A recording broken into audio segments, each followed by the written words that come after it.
Pierre-Henri Debré, c'est gagné pour Emmanuel Macron? Ça y est, c'est parti là? Oui, c'est parti. D'accord. La preuve, donc, On commence fort. donc c'est Euh, votre réponse. C'est parti, c'est gagné pour Emmanuel Macron. Nous sommes en marche. Oui. Voilà, ça vous le savez, bien sûr. Non, effectivement, on ne peut pas partir de ce postulat-là. Vous savez que c'est en politique, jamais rien n'est gagné.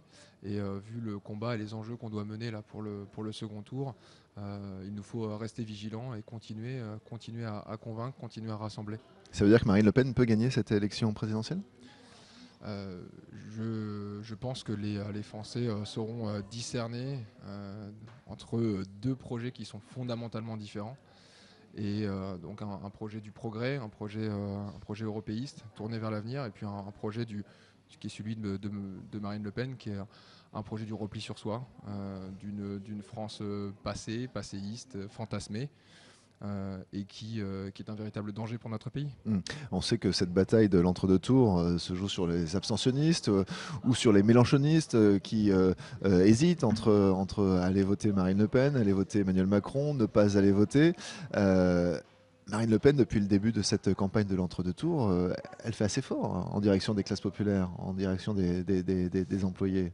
Bah, en fait, ce qui se passe, c'est qu'effectivement, suite à un premier tour et à une campagne aussi intense que celle que nous avons vécue, il y a forcément un peu de déception. Et je peux le comprendre, hein, du côté des mélenchonistes, du côté des fillonistes. C'est une évidence. Quand on est engagé, et voilà, je suis bien placé aussi pour le savoir, quand on s'engage vraiment corps et âme dans une campagne, et puis donc qu'on verse autant de sueur, et bien, au soir du premier tour, il y a forcément des déceptions. Donc effectivement, Emmanuel Macron, Marine Le Pen tente aujourd'hui de séduire avec toutes les armes qu'elle peut cet électorat. Bon, Plutôt bien, les plus- ficelles sont un peu grosses, mais bon. les ficelles sont peut-être un peu grosses pour vous, mais peut-être que pour le plus grand nombre, ça passe quand elle va voir en premier les ouvriers de Whirlpool et qu'elle prend un petit peu la main sur l'agenda d'Emmanuel Macron, l'obligeant à la suivre. Là, c'est plutôt un bon coup pour elle. C'est surtout un coup de communication. Voilà, c'est pas. Mais ça marche. Est-ce que ça marche? Je pense que encore une fois, les Français savent discerner entre qu'est-ce qui s'est passé à Whirlpool. Emmanuel Macron a décidé de rencontrer l'intersyndicale. Il a discuté avec l'intersyndicale, ils ont échangé, ils ont essayé de trouver des solutions ensemble. Ils ont passé 1 heure et demie ensemble, et ensuite, à la demande de l'intersyndicale, Emmanuel Macron est venu rencontrer les salariés pour échanger avec eux. Il n'a pas fait de fausses promesses. Qu'a fait Marine Le Pen en face? Elle est arrivée auprès de ses sympathisants, a pris quelques selfies pendant 20 minutes, et puis elle est rentrée, elle est repartie. Voilà, c'est deux approches. Je pense une approche qui est celle d'Emmanuel Macron de responsabilité, de crédibilité, et puis l'approche de Marine Le Pen, qui est encore une fois celle du coup de com' permanent. Alors là, vous l'avez expliqué, vous avez pris le temps de l'expliquer effectivement, mais en termes de campagne électorale et de communication, il reste en général qu'une seule image. Et l'image qui reste, c'est bon, voilà, Emmanuel Macron est arrivé derrière Marine Le Pen et Marine Le Pen est allée au devant des ouvriers. En termes je parle en termes, je me situe en termes d'efficacité de la campagne. On a l'impression qu'Emmanuel Macron est un peu en retrait sur ces 15 jours. Finalement, Marine Le Pen donne le ton et il passe son temps à lui répondre. Cela me donne pas l'impression, Ouais. en fait. Ça me donne pas l'impression. Je pense que Emmanuel Macron, il agit en responsabilité. Il a cette posture d'un homme d'État, du temps long, pas du temps court, pas du temps de la communication. Hmm. Alors, l'accusation qui revient le plus fréquemment dans la bouche de Marine Le Pen envers Emmanuel Macron, elle l'a encore dit lors de son meeting hier à Villepinte. Elle a paraphrasé le discours de François Hollande en 2012, mon ennemi c'est la finance, et là, voilà, il n'a pas de visage, il n'a pas de nom, et là, Marine Le Pen a dit hier, bon, il a un nom, il a un visage, il a une candidature, c'est Emmanuel Macron. Emmanuel Macron, on a l'impression qu'il ne répond pas sur cette accusation qu'il est le monde de la finance. Qu'est-ce que vous pouvez dire sur cette accusation-là? Ça fait des semaines et des semaines que Emmanuel Macron, son entourage répondent à ces provocations, ces colibés. Bon, je pense que la réponse, elle se situe sur le fond, elle se situe sur le programme. Le programme qui est centré autour de libérer plus, mais protéger mieux. On voit bien les efforts qui sont proposés pour protéger ceux qui en ont le plus besoin. Ce serait quoi, par exemple? Donnez-nous quelques exemples effectivement, de cette libération des énergies que propose Emmanuel Macron, et puis de la protection des plus faibles dans son programme. Libérer les énergies, c'est faire en sorte que l'esprit d'initiative, l'esprit d'entreprise retrouve sa place dans notre pays.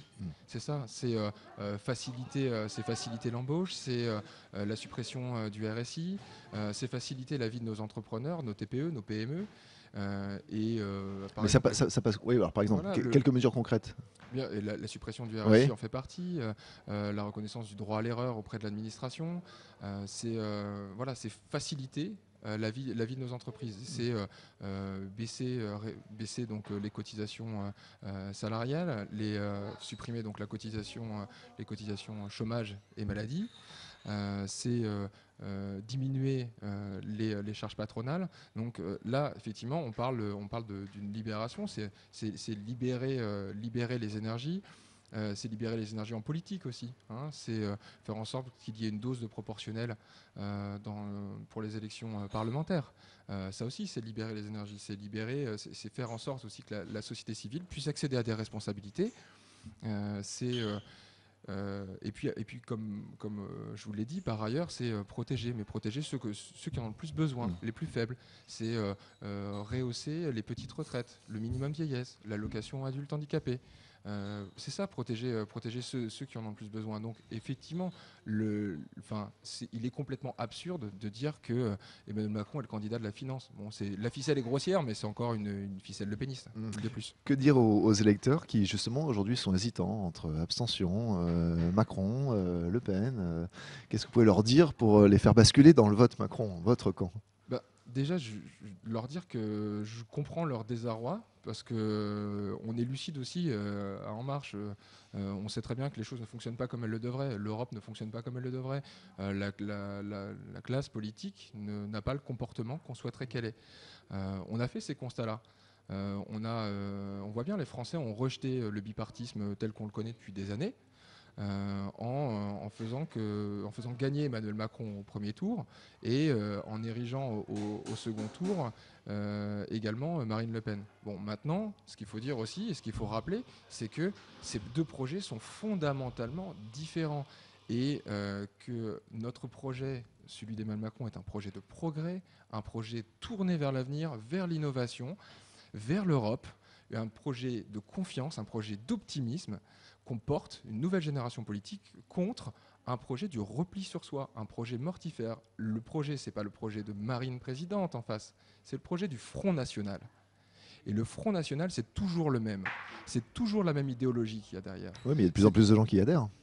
Je pense que justement, je pense qu'il y a une colère sincère dans notre pays et que Madame Le Pen joue sur cette colère.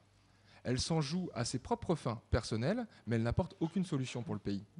Et elle tire toujours sur les mêmes. Elle tire toujours sur les immigrés. Elle tire toujours sur la finance. Enfin, elle tire des grosses ficelles. Et le Front National, depuis des années, malheureusement, essaie de se dédiaboliser tout seul. Certains essaient même de le normaliser. Le Front National n'est pas un parti normal. Il n'est pas un parti républicain. Il ne défend pas nos valeurs républicaines.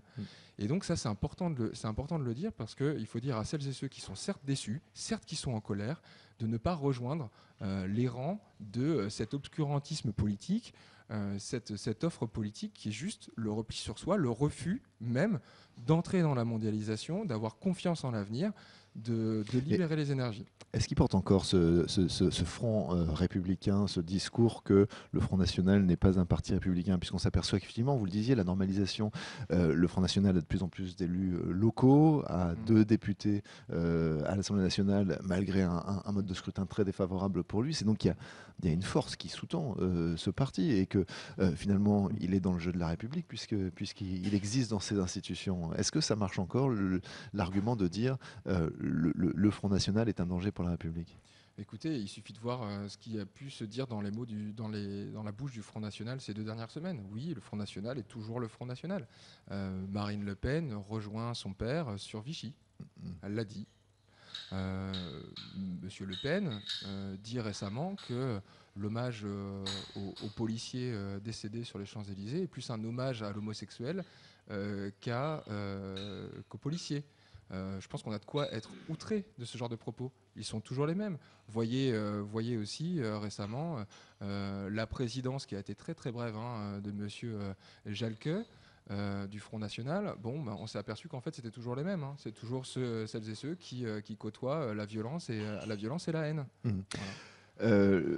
Il y a un point fondamental qui sépare Marine Le Pen et Emmanuel Macron, c'est la question de l'Europe. Vous l'avez dit, vous voulez, et en même temps vous avez reconnu que voilà que tout ne va pas bien en Europe. Alors, la politique européenne d'Emmanuel Macron, s'il est élu président de la République, que sera-t-elle? Qu'est-ce qu'il veut changer en Europe? Marine Le Pen, on sait qu'elle veut sortir de l'Union européenne, ou en tout cas voilà, réformer en profondeur les choses. Qu'est-ce que veut faire Emmanuel Macron? Emmanuel Macron, il veut une Europe qui protège. Parce qu'en fait, on sait qu'on est plus fort, la France est plus forte quand l'Europe est plus forte, puisque l'Europe nous protège. Aujourd'hui, il faut arrêter de penser que la France comme il y a 100 ans. Aujourd'hui, le monde a changé, il est multipolaire. On a des grands blocs économiques qui sont formés, des grands blocs militaires qui sont formés, et on a besoin d'une Europe plus forte. On a besoin que cette Europe nous protège. On a besoin davantage de gardes frontières à nos frontières aussi pour nous protéger. C'est le projet d'Emmanuel Macron. On a besoin aussi que l'Europe fonctionne mieux. On a besoin d'un budget de la zone euro.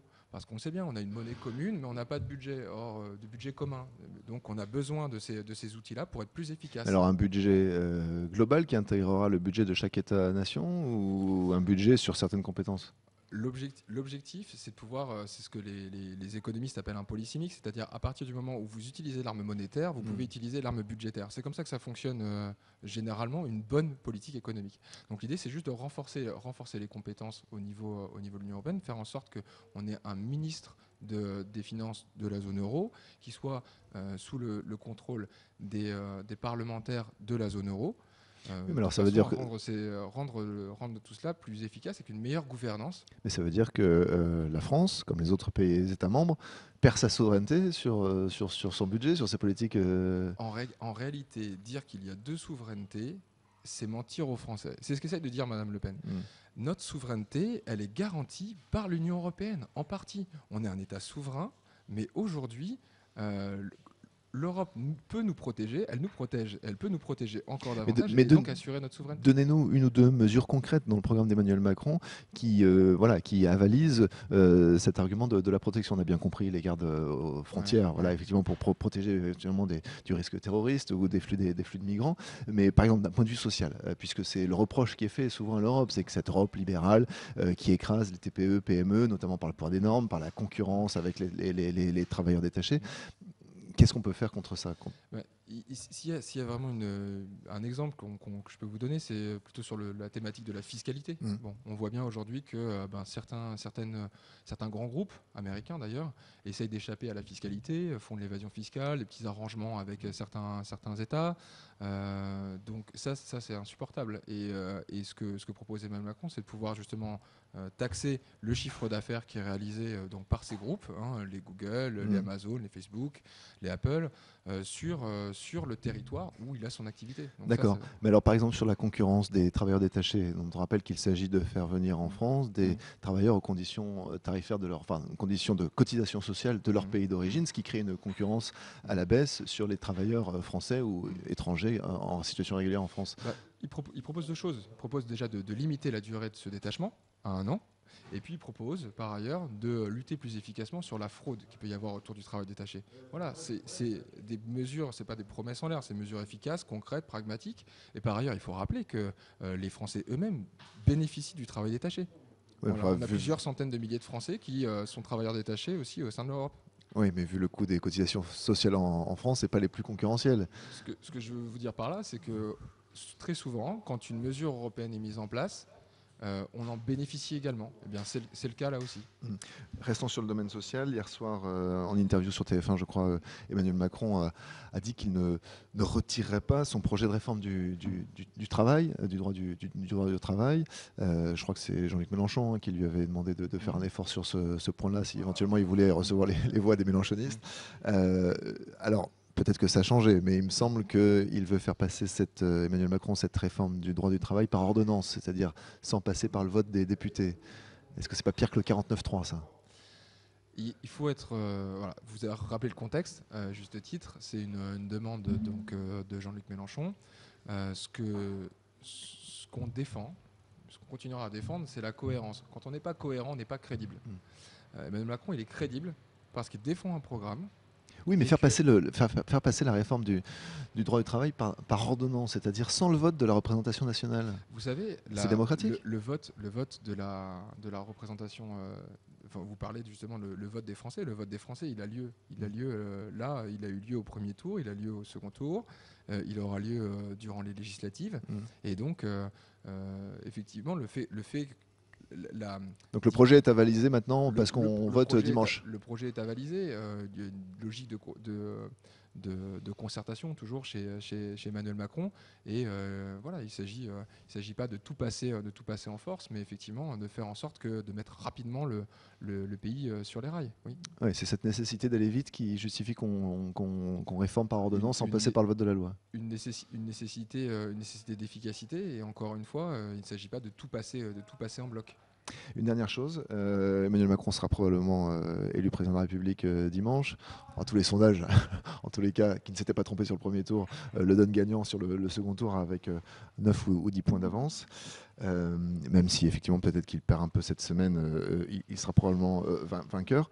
On a quand même une impression de flou, c'est-à-dire que voilà, Emmanuel Macron sera élu président, et puis on ne sait pas trop qui sera dans son gouvernement, qui sera son Premier ministre, on ne sait pas trop à qui on confie les rênes, à part au patron, à Macron, mais quelle est son équipe? Vous savez, Emmanuel Macron, il est très bien entouré. Il est entouré d'experts qui l'ont déjà aidé donc, à synthétiser toutes les propositions qui ont été faites par les Français dans les fameux comités locaux, comme on en a à Coutances, comme on en a un peu partout dans la Manche d'ailleurs. Donc il est bien entouré sur toutes les questions. Donnez-nous quelques noms peut-être. Qui y a dans l'équipe Macron qui pourrait être au gouvernement? Bah écoutez, vous savez que par exemple sur les questions de terrorisme, il en a été question. Vous savez que l'ancien patron du RAID fait partie notamment de ces experts qui ont conseillé Emmanuel Macron. Donc là-dessus, je ne me fais aucun souci. Et par ailleurs, Emmanuel Macron a rappelé les principes et il s'y tiendra. J'en suis sûr. C'est les principes qui vont présider au choix des personnes qui vont gouverner demain. Eh bien, ces principes, c'est quoi? C'est le fait que des personnes issues de la société civile, avec des compétences particulières, claires, puissent intégrer ce gouvernement, qui sera un gouvernement restreint d'une quinzaine de personnes, qui respectera la parité.